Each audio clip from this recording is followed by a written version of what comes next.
नमस्कार, आप देख रहे हैं न्यूज रूम लाइव। आपके साथ मैं हूं शिप्रा झा। बुलेटिन में सबसे पहले बात करेंगे पूर्व डिप्टी सीएम सुशील कुमार मोदी के निधन से जुड़ी हुई खबर की। तो बड़ी जानकारी आपको दे दें, सुशील कुमार मोदी का पार्थिव शरीर करीब 12 बजे पटना लाया जाएगा। बताया जा रहा है कि पटना एयरपोर्ट पर विशेष विमान से उनका पार्थिव शरीर लाया जाएगा, जिसके बाद उनके पार्थिव शरीर को उनके निजी आवास पर रखा जाएगा, जहां समर्थक उनका अंतिम दर्शन कर सकेंगे। बताया जा रहा है कि रिश्तेदार और समर्थक उन्हें उनके निजी आवास पर अंतिम दर्शन कर श्रद्धांजलि अर्पित कर सकेंगे। इसके बाद सुशील मोदी का पार्थिव शरीर बीजेपी कार्यालय लाया जाएगा, जहां अंतिम दर्शन के लिए रखा जाएगा और यहीं से फिर अंतिम संस्कार के लिए दीघा घाट ले जाया जाएगा। शाम करीब 5:30 बजे राजकीय सम्मान के साथ उनका अंतिम संस्कार होगा। आपको बता दें कि सुशील मोदी पिछले कुछ समय से कैंसर से लड़ रहे थे और बीती रात दिल्ली एम्स में उनका निधन हो गया है। तो सुशील कुमार मोदी बीजेपी के वरिष्ठ नेता और बिहार में उनके निधन के बाद से शोक की लहर है। राजनीतिक गलियारे में शोक की लहर देखी जा रही है।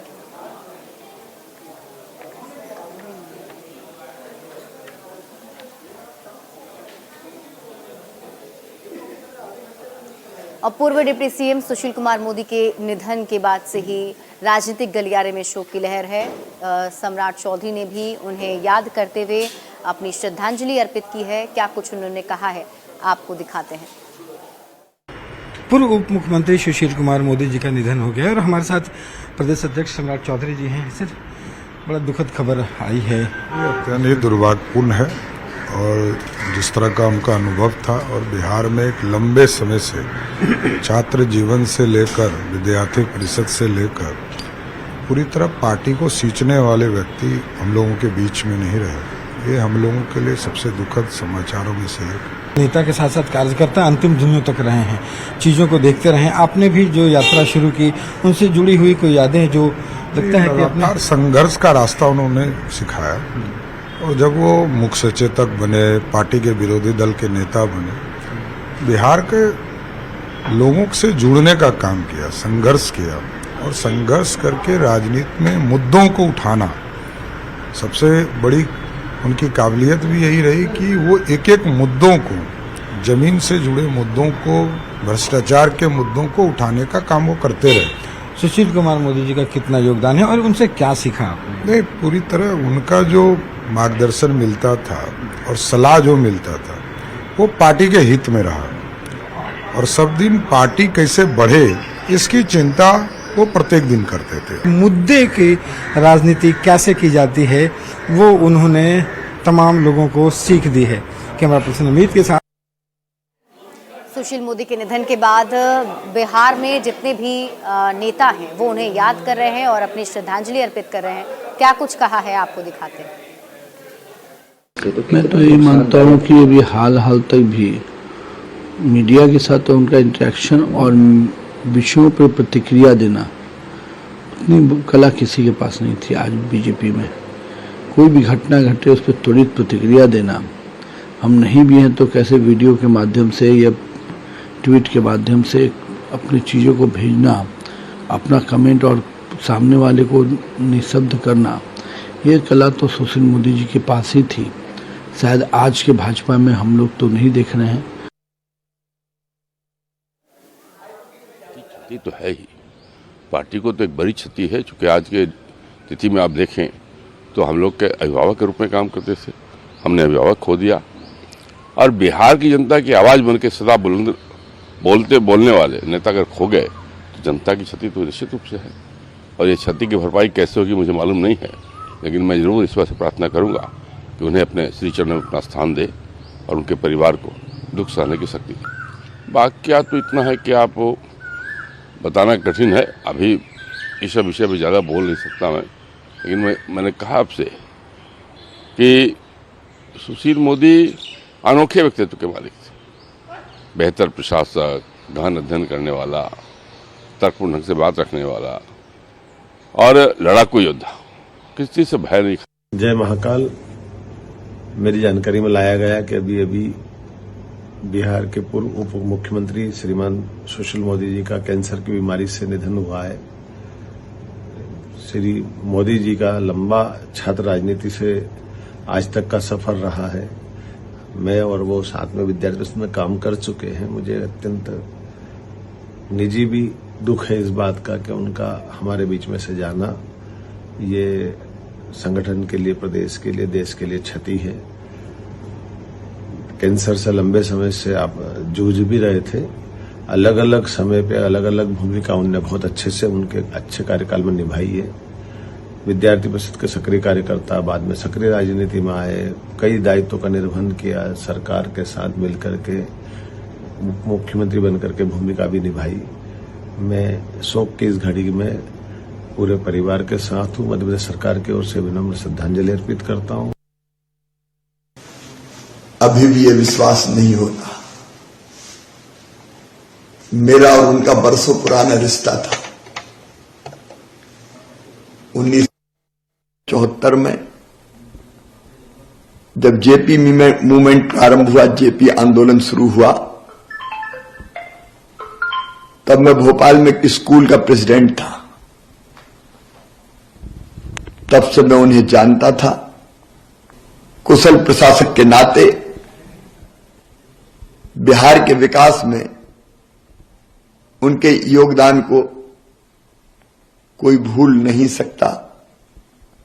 भारतीय जनता पार्टी के वरिष्ठ नेता, बिहार के पूर्व उप मुख्यमंत्री आदरणीय सुशील कुमार मोदी जी के निधन की खबर अभी अभी सुनकर मैं बहुत सन्न रह गया। बहुत बड़ा आघात पहुंचा है। भारतीय जनता पार्टी परिवार, देश प्रदेश और समाज के लिए हम सबों के नेता का इस तरह चले जाना बहुत बड़ी अपूरणीय क्षति है। भगवान उनकी आत्मा को शांति प्रदान करें और इस मार्मिक बेला में सुशील मोदी जी के परिवार को धैर्य प्रदान करें, सहन शक्ति दें। ओम शांति। और इस बीच आपको बड़ी खबर बता दें कि अब से कुछ ही देर बाद सुशील मोदी का पार्थिव शरीर पटना एयरपोर्ट पर पहुंच जाएगा। न्यूज़ 18 संवाददाता रवि एस नारायण हमारे साथ पटना एयरपोर्ट से लाइव जुड़े में, सीधे उनका रुख कर लेते हैं। रवि, क्या अपडेट मिल पा रहा है और कितना देर है जब उनका पार्थिव शरीर पटना एयरपोर्ट पर पहुंचेगा? क्या वहां पर कोई मौजूद भी है?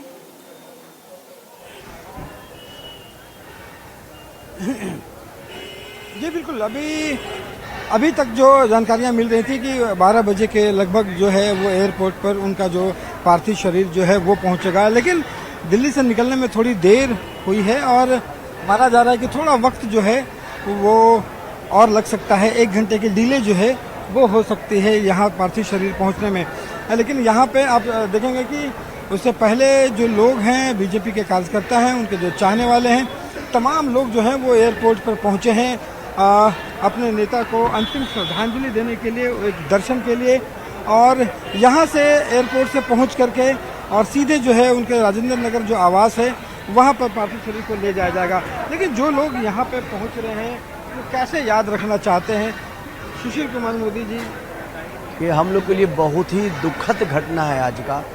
और सुशील मोदी जी एक ऐसे लीडर थे कि उनका घर हमेशा सभी पार्टी के लिए खुला रहता था और वो खासकर युवाओं को बताते थे हम लोग को कि समाज सेवा कैसे करना है, पॉलिटिक्स कैसे करना है, लोगों के दिल में कैसे बसना है।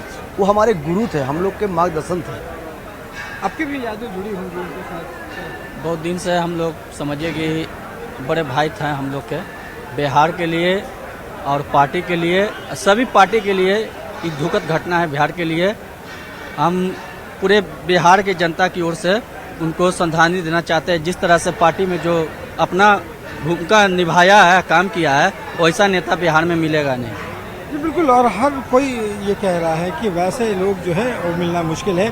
और देखिए, तमाम लोग जब यहाँ पे उनका पार्थिव शरीर पहुँचेगा उस समय यहाँ पे परिवार के लोग तो रहेंगे ही, लेकिन बीजेपी के तमाम जो बड़े चेहरे हैं वो भी यहाँ पे पहुंचेंगे और अपने साथ यहाँ से राजेंद्र नगर आवास तक जाएंगे, जिसके बाद वहाँ से बीजेपी कार्यालय ले जाया जाएगा और उसके बाद विधानसभा होते हुए अंतिम संस्कार के लिए दीघा घाट पहुंचेगा। जी बिल्कुल रवि, जरा ये भी बताएं कि अभी बताया जा रहा है कि सुशील मोदी के पार्थिव शरीर के साथ उनकी पत्नी और उनके 2 बेटे जो हैं वो भी आ रहे हैं। परिवार में और कौन कौन से लोग हैं? जो भी पटना में जो उनका आवास है वहाँ कौन कौन से लोग मौजूद हैं?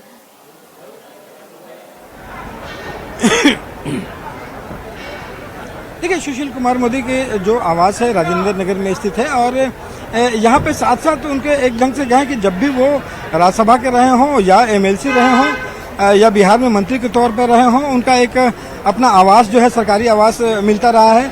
और कभी भी जब भी वो पटना में रहे हैं वो पूरे दिन अपने कार्यालय में जाकर अपने काम किया करते थे, लेकिन जैसे ही शाम होती है वो रात अपने घर पे ही गुजारते थे राजेंद्र नगर में। कभी सरकारी आवास पर रात नहीं गुजारी, परिवार के साथ ही वो रहना पसंद करते थे। तो राजेंद्र नगर जहाँ पे आवास है वहाँ पे उनके जो भाई हैं वो हैं, चचेरे भाई हैं वो हैं, और तमाम जो पारिवारिक जो संबंध है सभी लोग जहाँ से उनकी जानकारियाँ मिली है वो वहाँ पे पहुँच गए हैं।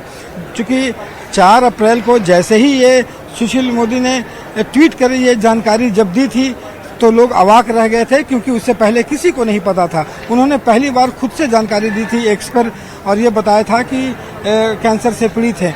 और उनके बेटे और उनकी जो पत्नी है लगातार इलाज को लेकर के दिल्ली में रहे, एम्स में इलाज चलता रहा और कल जो है वो दुखद समाचार आया है। वहाँ से दोनों जो लोग हैं उनके बेटे और उनकी पत्नी जो है वो साथ में विशेष विमान से यहाँ पे पहुँच रहे हैं। लेकिन यहाँ पे राजेंद्र नगर आवास पे उनके जो भाई हैं, उनके जो चचेरे भाई हैं, भतीजे हैं और तमाम जो उनके पारिवारिक सदस्य हैं वहाँ पे मौजूद हैं और शोकाकुल माहौल है। जी चलिए रवि, आप इस बड़ी खबर पर नजर बनाए रखिए। बहुत बहुत शुक्रिया तमाम जानकारी के लिए। तो देखिए, अब से कुछ ही देर के बाद सुशील कुमार मोदी का पार्थिव शरीर जो है पटना एयरपोर्ट पहुंच जाएगा और आगे के कार्यक्रम जो हैं पहले उन्हें उनके आवास पर ले जाया जाएगा, वहां अंतिम दर्शन किया जाएगा और उसके बाद फिर बीजेपी कार्यालय ले जाना है। शाम 5:30 बजे अंतिम संस्कार होना है। लेकिन इसी बीच रुक कर लेते हैं एक और बड़ी खबर की। आज प्रधानमंत्री नरेंद्र मोदी जो है तीसरी बार अपना नॉमिनेशन दाखिल करने के लिए जा रहे हैं और पीएम मोदी के नॉमिनेशन में बीजेपी के सभी वरिष्ठ नेताओं के साथ साथ बीजेपी शासित राज्यों के जो मुख्यमंत्री हैं वो भी इसमें शामिल हो रहे हैं। और क्या कुछ तस्वीरें वहां से निकलकर सामने आ रही हैं वो हम आपको एक एक करके दिखा भी रहे हैं। और देखिए, अभी फिलहाल ये जो तस्वीर आप देख रहे हैं अपने टीवी स्क्रीन पर, ये काल भैरव मंदिर की तस्वीर है जहां प्रधानमंत्री नरेंद्र मोदी पूजा अर्चना करने के लिए पहुंचे हैं। वाराणसी से तीसरी बार नॉमिनेशन करने वाले हैं पीएम मोदी। बीजेपी के कई दिग्गज नेता उनके नॉमिनेशन में मौजूद रहेंगे और नॉमिनेशन से पहले उन्होंने पूजा अर्चना की। जहाँ एक तरफ वो गंगा आरती में शामिल हुए तो दूसरी तरफ अभी आप देख रहे हैं काल भैरव मंदिर में उनकी मौजूदगी है, जहाँ उन्होंने काल भैरव का आशीर्वाद लिया पूजा करके। और थोड़ी देर में यहाँ से फिर नॉमिनेशन के लिए पीएम मोदी निकलने वाले हैं। ऐतिहासिक इसे बनाने की तैयारी पूरी की गई है और इसीलिए इसमें बीजेपी के जितने वरिष्ठ नेता हैं वो मौजूद होंगे, बीजेपी शासित राज्यों के मुख्यमंत्री की मौजूदगी होगी और वाराणसी लोकसभा सीट से तीसरी बार पीएम मोदी चुनावी मैदान में है। बीजेपी का दावा है कि इस बार पीएम मोदी बीते हुए चुनाव से भी ज्यादा रिकॉर्ड से जीत दर्ज करेंगे। और ये 4 तस्वीरें आपके टीवी स्क्रीन पर आपको दिखा रहे हैं, पीएम मोदी के पूरे कार्यक्रम से जुड़ी हुई तस्वीर है। आज वाराणसी पीएम मोदी है वहां पर, तो क्या कुछ सुबह से उन्होंने किया है देखिए।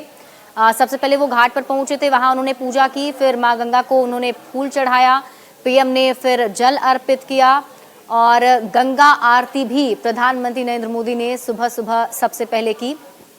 उसके बाद वो काल भैरव मंदिर अभी पहुंचे हुए हैं, जहां देखिए उस वक्त की तस्वीर हम आपको दिखा रहे हैं। आरती उतारते हुए प्रधानमंत्री नरेंद्र मोदी वहां पर उन्होंने पूजा अर्चना की, भगवान का आशीर्वाद लिया। आपको बता दें कि वाराणसी लोकसभा सीट जो कि बीजेपी की गढ़ मानी जाती है, यहां से तीसरी बार पीएम मोदी चुनावी मैदान में हैं और आज नॉमिनेशन करने वाले हैं। उनके नॉमिनेशन में शामिल होने के लिए बीजेपी के शासित राज्यों के सभी जो मुख्यमंत्री हैं वो शामिल होंगे। बीजेपी के वरिष्ठ नेताओं की इसमें मौजूदगी होने वाली है और थोड़ी ही देर में पीएम मोदी नॉमिनेशन करने के लिए निकलने वाले हैं। और ये तस्वीर हम आपको दिखा रहे हैं उस वक्त की जब काल भैरव मंदिर में पीएम मोदी पहुंचे थे। उन्होंने पूजा अर्चना की, परिक्रमा की, भगवान से आशीर्वाद लिया। उस वक्त यूपी के सीएम योगी आदित्यनाथ उनके साथ मौजूद रहे। ये तस्वीर आप देखिए, एक करके अभिवादन स्वीकार भी किया प्रधानमंत्री नरेंद्र मोदी ने। कल रोड शो भी पीएम मोदी का हुआ था, जो आपने देखा भी। उस वक्त रोड शो में भी यूपी के सीएम योगी आदित्यनाथ उनके साथ मौजूद थे और योगी आदित्यनाथ ने प्रधानमंत्री को एक नंदी की मूर्ति भी तोहफे में भेंट की थी। और ये सीधी तस्वीर हम आपको दिखा रहे हैं। ये तस्वीर देखिए आपके टीवी स्क्रीन पर। नॉमिनेशन के लिए पीएम मोदी जो हैं कुछ ही देर के बाद निकलने वाले हैं। ये वो कार्यालय है, जिलाधिकारी वाराणसी का ये कार्यालय जहां पीएम मोदी पहुंचेंगे। और ये देखिए लाइव तस्वीर आपके टीवी स्क्रीन पर दिखा रहे हैं हम आपको। पीएम मोदी अपने सिक्योरिटी के साथ वहां आगे बढ़ते हुए और पीएम मोदी नॉमिनेशन करने के लिए कार्यालय पहुंच चुके हैं। प्रधानमंत्री नरेंद्र मोदी तीसरी बार वाराणसी लोकसभा सीट से नॉमिनेशन करने वाले हैं और वो अब पहुंच भी चुके हैं। नामांकन के लिए पीएम मोदी जिलाधिकारी के कार्यालय पहुंच चुके हैं। नामांकन से पहले पीएम मोदी ने वाराणसी में भगवान का आशीर्वाद दिया और उसके बाद अब पीएम मोदी जिलाधिकारी कार्यालय में पहुंचे हुए हैं। वहां की तस्वीर आप अपने टीवी स्क्रीन पर देख रहे हैं। कुछ ही देर के बाद नॉमिनेशन दाखिल कर लेंगे पीएम मोदी और वहां पर मौजूद जो लोग हैं पीएम मोदी के इंतजार में जो वहां मौजूद थे, जो उनसे मिलना चाहते थे, उन्हें देखना चाहते थे, उन सभी का अभिवादन स्वीकार करते हुए प्रधानमंत्री नरेंद्र मोदी और अब ये आगे बढ़ते हुए अभी कुछ ही देर के बाद वो नामांकन दाखिल कर लेंगे। आपको बता दें वाराणसी लोकसभा सीट से तीसरी बार वो नॉमिनेशन करने जा रहे हैं। 2 बार बड़ी जीत उन्होंने यहां से दर्ज की है और इस बार बीजेपी का दावा है कि बीते 2 चुनाव से भी ज्यादा रिकॉर्ड तोड़ वोट से इस बार पीएम मोदी जीत दर्ज करेंगे। इस बड़ी खबर पर लगातार हमारी नजर बनी हुई है। यहाँ रुक रहे हैं बस एक छोटे से ब्रेक के लिए, जल्द लौटते हैं वापस।